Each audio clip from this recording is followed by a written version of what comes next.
Binati at tinawagan na raw ni Vice President Jejomar Binay si Presumptive President-elect Rodrigo Duterte. Inilatag naman ng kampo ni Duterte ang kanyang 8-point economic agenda, kabilang ang pagtutuloy ng ilang programa ng kasalukuyang gobyerno.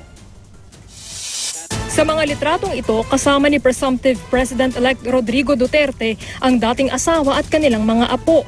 Kuha raw ito matapos ang eleksyon pero hindi sinabi kung saan. Habang nagpapahinga si Duterte, ang Transition Committee niya muna ang humaharap sa publiko. Ikinatuwa nila ang paglakas ng piso at muling pagsigla ng stock market matapos ang eleksyon. At para matiyak ng walang mangangamba tulad noong bago ang eleksyon, inilatag na nila ang 8-point economic agenda ng Duterte presidency. Kabilang dyan ang pagpapatuloy ng macroeconomic policies ng Administrasyong Aquino. Lalo't pinaniniwala ang umunlad ang ating ekonomiya bagamat hindi ramdam ng lahat ayon sa ilang observer. Babaguhin din ang paraan ng pagbubuwis para lumaki ang take-home pay ng mga empleyado. Aalisin ang mga nagpapabagal sa pagpondo ng mga infrastruktura sa ilalim ng Public-Private Partnership Program. Babaguhin ang economic provisions ng konstitusyon para makaakit pa ng direktang puhunan mula sa ibang bansa. Suportahan ang mga magsasaka na makatutulong sa pag-unlad ng mga probinsya, ayusin ang land administration at management systems, palawigin ang Pantawid Pamilyang Pilipino Program o 4Ps at palakasin ang basic education kasabay ng pagbibigay scholarship sa kolehiyo.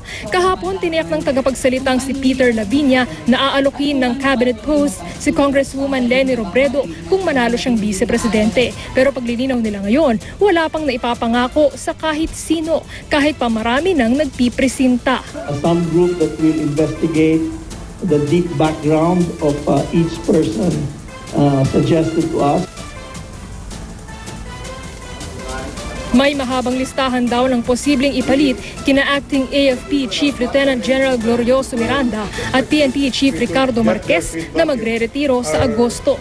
Kahit daw PMA class na nag-adapt kay Marojas, ikokonsidera basta pasok sa mga criteria ng seniority, track record at pagiging loyal sa bayan. Hindi lahat ng 84 tumaya kay Secretary Rojas.